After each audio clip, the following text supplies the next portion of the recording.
What is default? दिवालिया क्या होता है? क्या पाकिस्तान दिवालियापन का शिकार होने जा रहा है?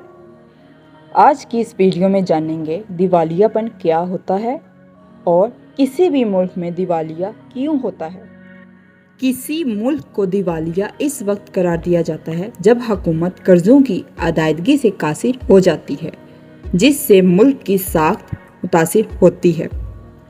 अक्सर पाकिस्तान के बारे में यही कहा जा रहा है और सुनने को मिल रहा है कि पाकिस्तान दिवालिया होने का खतरा है।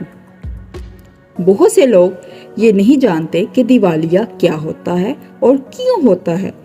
दुनिया में जितने भी तरक्की पजीर या गरीब मुल्क हैं, बिरूने कर्ज पर गुजारा करते हैं, यानी इनको बैनुल अक़वामी अदारे कर्जा देते हैं, जैसे IMF और वर्ल्ड बैंक है।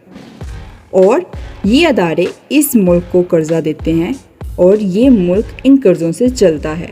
लेकिन कभी कभी ऐसा होता है कि इस मुल्क में गुर्बत बहुत ज़्यादा होती है कि वो इन कर्ज़ों को वापस नहीं कर सकता या कर पाता। जब किसी मुल्क को कर्ज़े दिए जाते हैं तो वो कर्ज़ किस्तों की शक्ल में अदा किए जाते हैं और किस्तों में सूद भी शामिल होता है, तो हमने सूद के साथ वो कर्ज़ा वापस देना होता है।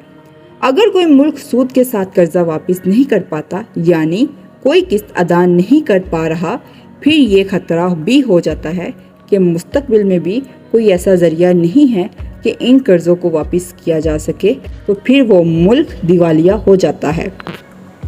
डिफ़ॉल्ट करना ऐसी अनकॉमन बात नहीं है।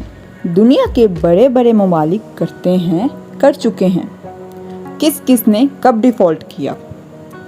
ग्रीस ने 2015 में डिफ़ॉल्ट किया, एक्वाडोर ने 2008 में, अर्जेंटीना ने 2001 में, रशिया ने 1998 में, मैक्सिको ने 1994 में और स्पेन 15 बार डिफ़ॉल्ट कर चुका है। जब दिवालिया हो जाए तो इसके क्या क्या नुकसानात होते हैं? नंबर एक नुकसान तो ये होता है कि बैरूनी कर्जे बंद हो जाते हैं और इस मुल्क के लिए कर्जा लेना और मुल्क चलाना मुश्किल हो जाता है।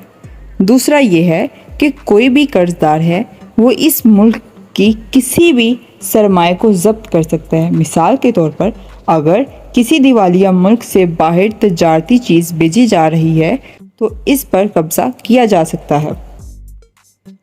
एक दिवालिया होने की बड़ी वजह इसमें ज़र मुबादला के ज़खायर भी हैं। जो चीज़ें हम अपने मुल्क से बाहर बेचते हैं, इसके बदले हमें डॉलर मिलते हैं।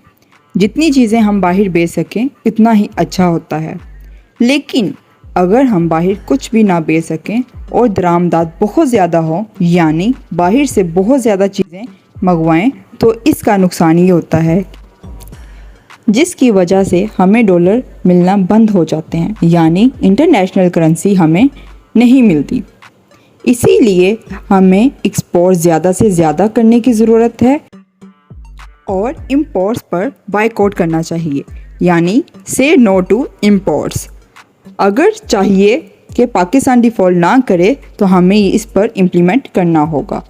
इसी के साथ मुझे दीजिए इजाज़त। अल्लाह हाफिज़।